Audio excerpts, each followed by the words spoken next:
What is up, Jabronis? JJ back here from Run Pure Bets, talking a little Elite Eight, college basketball, March Madness, Saturday. What did it say? March 26th. March 26th. Plan on doing this at 3 o'clock, but had some outdoor activities that I wanted to do, and a little rain dampened them. So why not move the show up?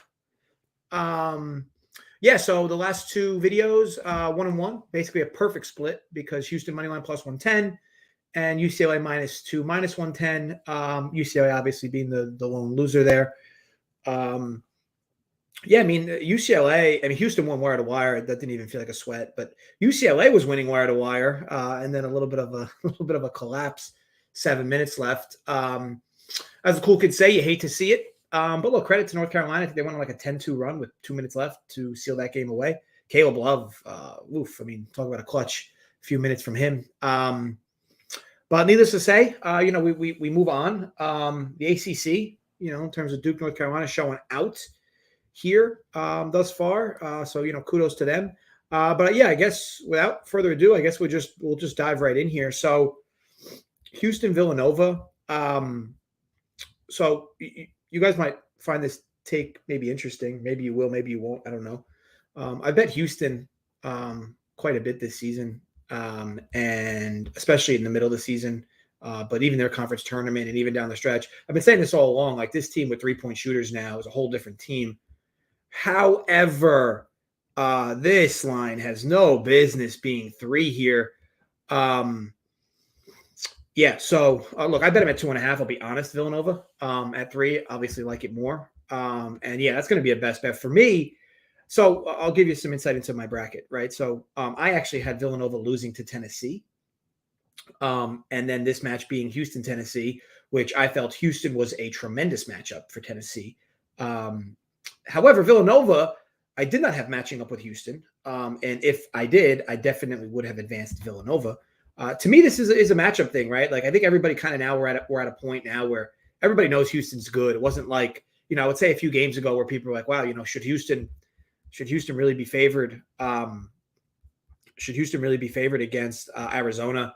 I mean, some people might have thought that, some people wouldn't have. Should Houston have been whatever it was, a 5.5 point, 6.5 point favorite against Illinois? They just roll them. I feel like they've had a decent path here thus far. Like I said, Arizona, not that I had Arizona overrated, but Arizona was a great matchup for Houston. They weren't gonna make them pay for anything at the free throw line. They weren't going to change up their game, and Arizona's super lax on the offensive glass. Villanova, though, is a tricky matchup for Houston in quite a few ways. And, it's interesting, right? How now all of a sudden, Houston is now the trendy selection, I guess, with many folks. And that has nothing to do with my pick here, but it's just interesting how that pendulum swings, right, from game to game. Villanova is not a good matchup, though, here for them, and it's for a few reasons. So first of all, Houston is one of the worst free throw shooting teams in D1. And if they're up late, there is no guarantees they will ice this game away late. And Villanova does what, right? They shoot threes really well. Their offense is relatively fluid, and they shoot a lot of threes. Now, Houston's relatively good at defending the 3-point line. Some would even say elite. But this is a different type of offense they're going to see today. Obviously, Villanova has guys that can just shoot threes from everywhere. I think they have like 3 or 4 guys that shoot better than 35% from 3. And then, look, Colin Gillespie runs the offense, right? And he'll be fine. I know that he had a little bit of a bad spill, but he caught a break there, right? That fall looked a lot worse than he, it seemed like recovered from. And look, Villanova is on paper vulnerable on the offensive glass, but Jay Wright's an excellent coach. Look, Sampson's a great coach as well. I'm not discounting that. I just feel like this is a little crazy that this line's 3. And Eric, you bring up a good point with the under. This game likely plays well. The pace is going to be slow. I mean, there's really no doubt there. And you got 2 great defenses, 2 at times inefficient offenses. But I will say this: like Houston at times takes a lot of bad shots during a game. Now, granted, they have the athletes that can overcome it at times. Villanova, though, when you watch them play, obviously this is coaching as well, but their offense, they don't take many bad shots. Like teams that would have worried me against Nova are long teams that like to run, teams that will stick their free throws late. opponents that can take a lead and put a game away. Houston is going to have to be really physical here and certainly avoid fouling. Now, Nova's, not going to draw a ton of contact, but Houston can be quite handsy, and Villanova will make this team pay at the free throw line. If so, I think that Villanova has been a bit of a dark horse. And like I said, guys, I mean, I have Houston in my Final Four. I just was hoping they wouldn't have had to see Villanova in this match.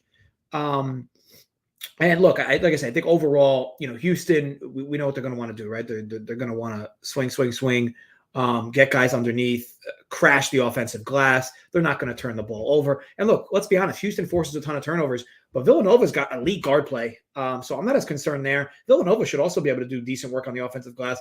Villanova is not a team that's looking to go out and run. And they're a team that gets really back really well in transition. And Houston's not going to run either. Again, these two teams play very slow offensively. And they force a lot of tough shots defensively. Look, I like Jay Wright on a short slate, or I'm sorry, on a short wait, to be able to coach a really good game here, or have a good game plan coming in.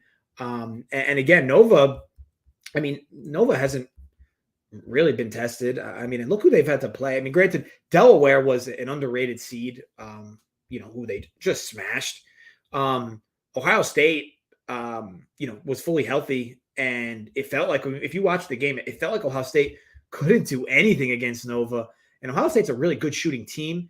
And what they shoot, 35% as a team, 36% as a team. And then they play Michigan, who comes in pretty hot, and they're healthy. And Michigan shoots like 35% from the field.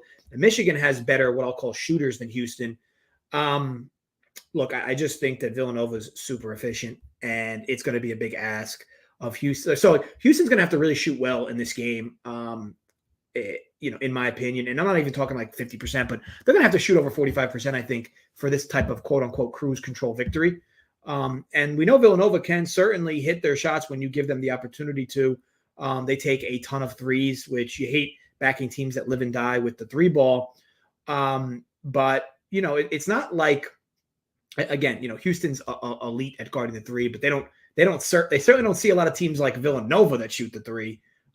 So, interesting dynamic there. I just think that, like I said, this game is going to play on a possession by possession basis.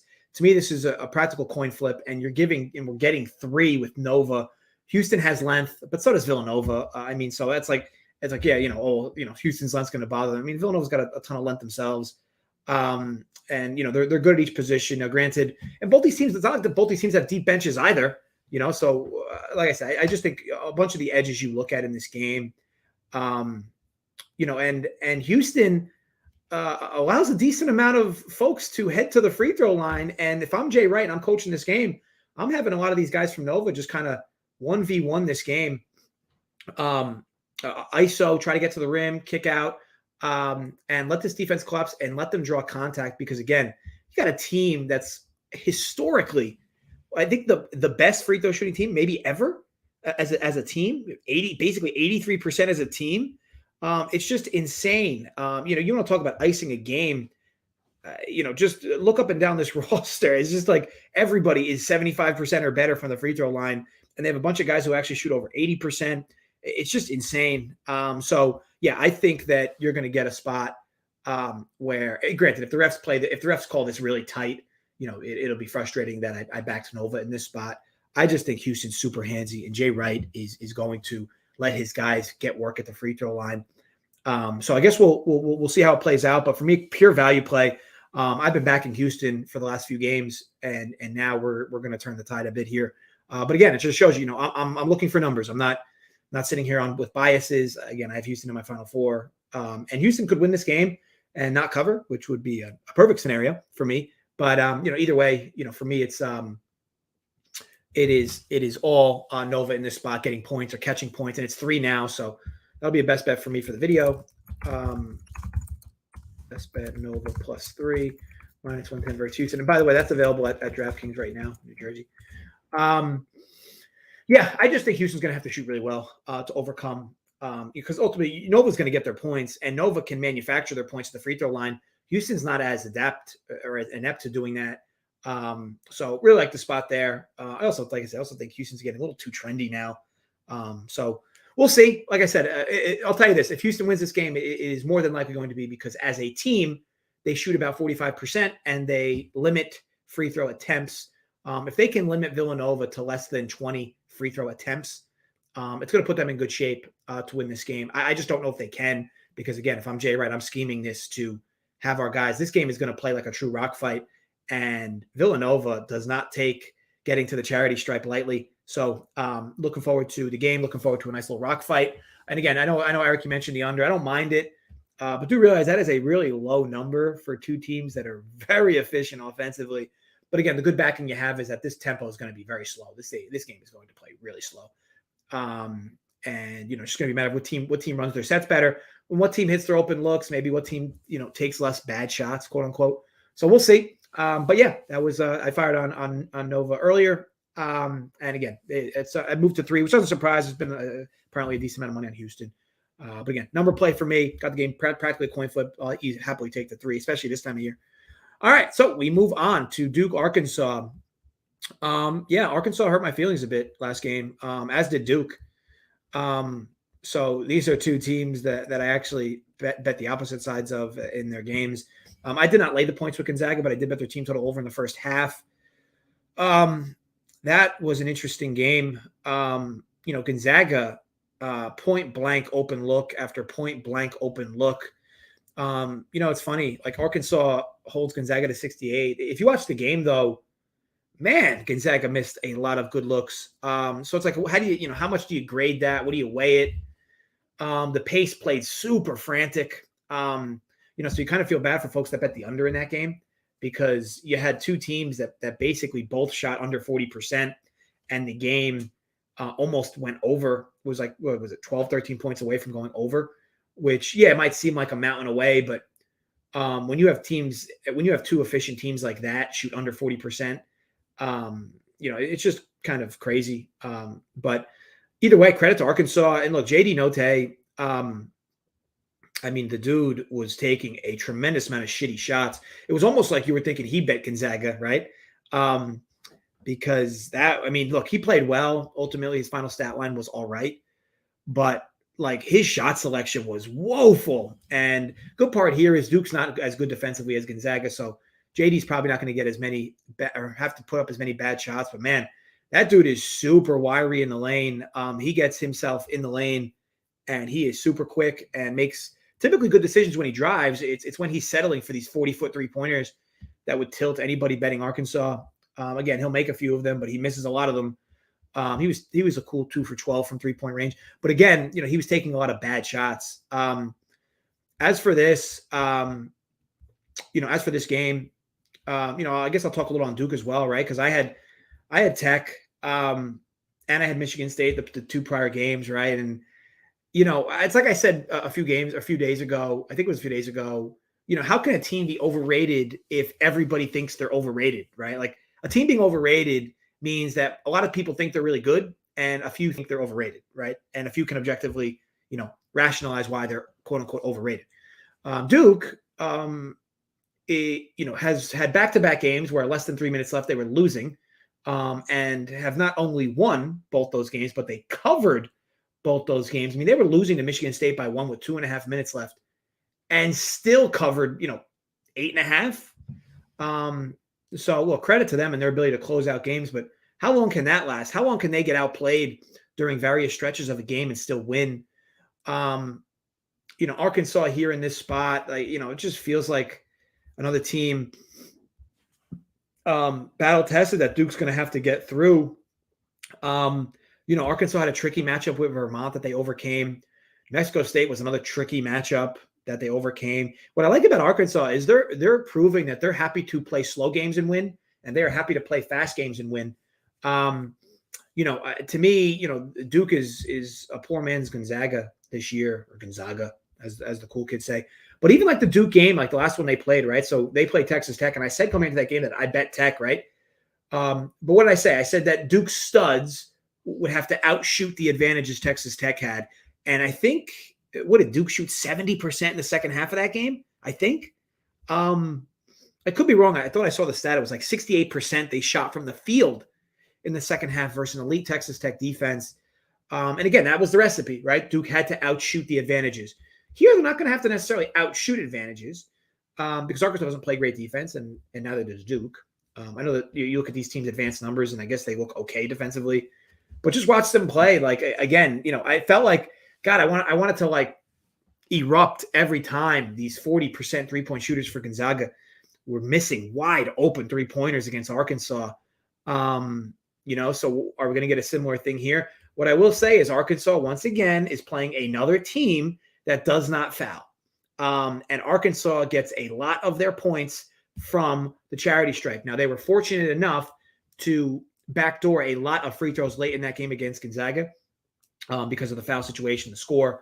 But they really did not do a good job drawing contact. And if it weren't for Gonzaga just missing a ton of open looks, Gonzaga likely would have ran them out of the gym. And you worry here with Duke, could something similar happen? I mean, look, Duke, above all else, you people want to say what they want about Krzyzewski and this team in general being even overrated. They move the ball really well, and that's where Arkansas is super vulnerable. Look, both teams, and the fact that Arkansas is actually going to speed Duke up, we've seen Duke play fast-paced teams this year, right? And we've seen them play, the North Carolinas. I guess you could call, a team like Wake Forest fast-paced. And Duke is very content to run with these teams when they play them. So expect this game to play like a track meet. And even like the Texas Tech Duke game, like that game played relatively much faster than I would have anticipated. I know Tech obviously was happy to run with this team at times, which didn't make sense to me. They should have been really just trying to slow this game down in every facet. Arkansas, however, is not going to try to slow this game down. What I will say is, and I found this super interesting in the Arkansas-Gonzaga game, in the middle of the game, like Arkansas really started to try to play half-court offense with Gonzaga, which was like such a no-no. The best looks they were getting were in transition. They were running the ball. Note was, sprinting up the floor, and they were getting good looks, whether it was, nice looks under the basket or transition threes. They were getting great looks. So I'm interested to see if Arkansas tries to slow this game down. But again, they're playing another team that's better than them in the half court. So like this goes back to like the Musselman thing being maybe a bit overrated as a coach. I don't like him much as a head coach. I think, this team has overcome some interesting elements on their end. And look, it's credit to them for beating Gonzaga. It's not like I'm being salty about it.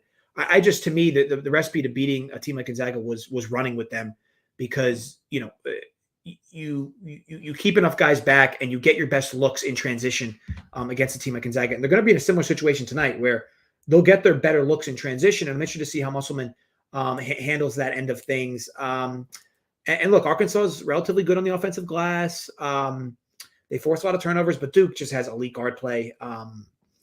And interestingly enough, you got Duke studs playing really well, and that matters.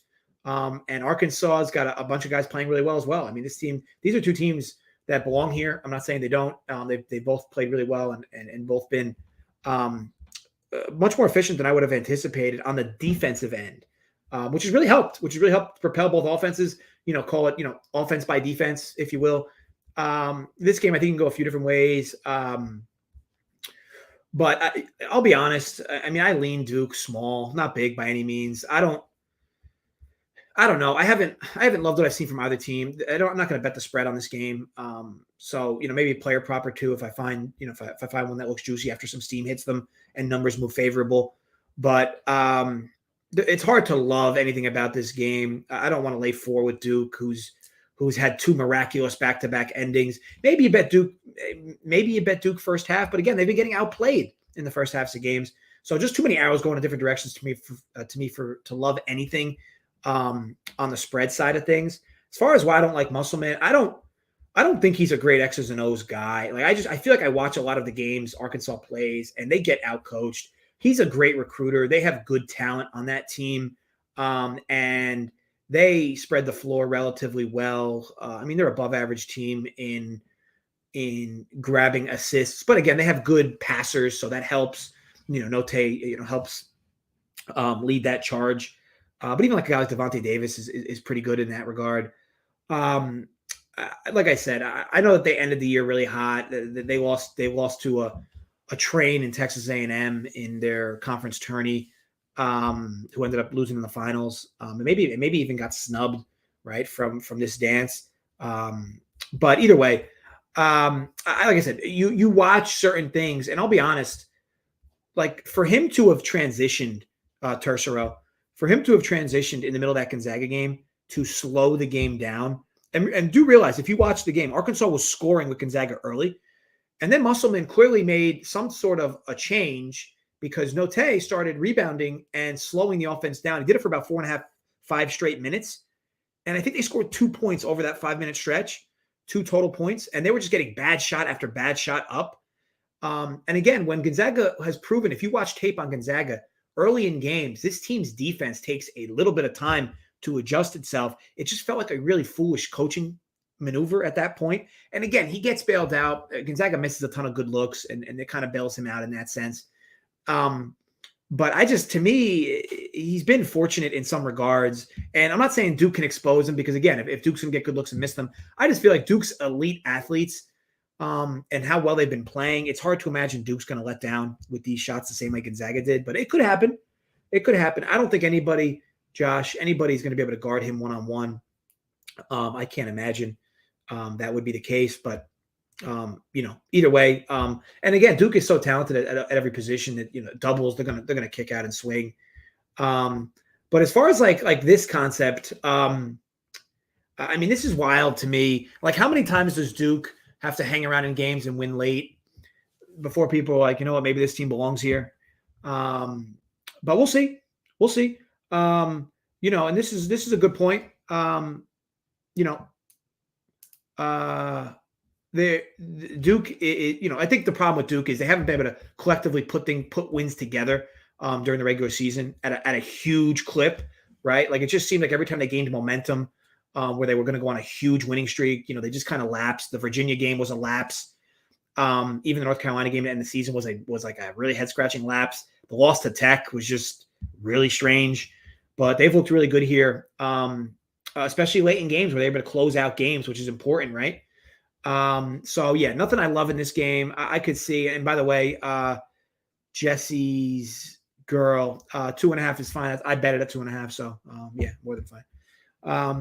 What's up, Buzzer Beater? What's happening? Evan, I'm going for all the marbles, hogs and peacocks. Yeah, hey, look, can't blame you. You want to talk about two teams playing house money? Obviously, much more St. Peter's. I don't know, people don't like that saying, right? "Quote unquote" house money. But it is, right? Because it kind of helps with your nerves. Like, if you're St. Peter's now, what are you even worried about? Like, what's going to happen if you lose? You've exceeded expectations in so many levels. What's there to be nervous about if you're them? And St. Peter's is just continuing to slow teams down, which is incredible. I'll talk more on those two games tomorrow, though. Obviously, everybody's focus is going to be tonight anyway. So, don't mind this. Don't mind this by any means. Obviously, kind of going a little bit opposite of my end, but yeah, I don't mind this by any means. I already talked on the Nova game in Arkansas as well. Houston did run through Illinois and Arizona. Maybe grab a. Yeah, so I'll mention this, Adam. Illinois was completely overrated down the stretch. This was a whole different team in the regular season. I don't know what happened to them specifically. Maybe they got a little too reliant on Kofi, but Illinois was tough to watch. In Arizona, to me, I blame somewhat on coaching. Again, I mentioned the TCU game that they got absolutely dominated on the offensive glass by an elite offensive rebounding team in TCU. And they did that because Arizona loves to run. And because they love to run, they get caught with their pants down on the offensive glass at times. And Houston was going to make them pay for that, and they did. So, either way, again, Houston deserves to be here. I had them going this far for sure. And they've been a team that just lacked three-point shooting all year, and they finally found it in the conference tournament and started to get it here where they could spread the floor a bit. But, and again, I want to be clear, Adam, betting live in college basketball is always the ideal approach, especially if you're going to be watching a game. I always say make these bets live. Because, it's very rare that a team truly wins wire to wire. Of course it happens, but you're always going to be able to get a better number if you're watching a game live at some point, or almost always, right? Same thing with the NBA, right? It's very rare that a team covers a spread wire to wire. So it's a good point you bring up there. Chris, we've been on that same page, right? The Zags have been choke artists for quite some time. The sample size has grown too large with them, right? To warrant, anybody defending them. And like next year, I'm sure they'll have a lot of elite talent again. And I am sure that once again, they're going to be, they're going to be highly touted and they're going to be a 1 seed probably. And, they got to get over the hump. They kind of remind me of Villanova years back, right? You guys remember like Nova went on a pretty long stretch with Jay Wright where they got very far in tournaments and always lost. And I know Jay Wright finally got the one, and then he got another one. I don't remember if it was back to back or a few years later, but it was nice to see him get a few. And look, Mark Few's a great coach. It's wild. I mean, at some point you got to take accountability, right? It's got to be him at some level on scheming and whatnot. I mean, his team is too talented for these things to continue happening. Maybe it's because they don't get pressured enough during the regular season, so they're not built for it when it happens. But it's been a shame to kind of watch them dig themselves into holes every year this time of year. What's up, my man? How are you? So either way, I'll be honest, I had the Zags in the Final Four, and I never put them in the Final Four. I more or less did it this year because I thought it would have been a little different, as crazy as that sounds, right? Because I felt like the Zaga team last year was better, and they let people down in the national championship. But I also felt like, based on their region, like the way you beat Gonzaga, like I said, is with good shooters. Their region really didn't have a lot of teams that shoot the ball really well. They lost to Arkansas because they specifically did not shoot the ball really well, as in Gonzaga. But needless to say, who you got, Nova or Houston? So best bet for me was Nova plus the 3. Big Colts fan. To me, the game's a coin flip. I'm happy to take the 3 there. And again, a team in Nova that's not going to let up, right? I mean, they're going to be a machine. When I say machine, at the free throw line and shooting the 3 ball. So it almost feels like they'll always be in it. I guess the big question with Nova is, right, they haven't been tested much this year in pressure games, quote unquote. So I guess you worry about that. Houston, it feels like we're in a lot of close games throughout the year, especially towards the middle of the stretch where they weren't playing that well. But, either way, we'll see how it plays out. Now, if the big boy for the Zags hadn't lived in foul trouble the entire game, Arkansas. So Chet caught himself in some sticky situations foul-wise. I'd argue 2 of those fouls should not have even been called. And it did impact the game a bit, but like, to be honest, Chris, Chet wasn't big for them down the stretch. Like, obviously, like, he didn't win them the game in Memphis. That was Timmy. It would have been nice to see Chet play well because he was playing well in that game and he kept having to sit on the bench despite him playing well. But we'll see. And big Colts fan, I got Nova winning that. So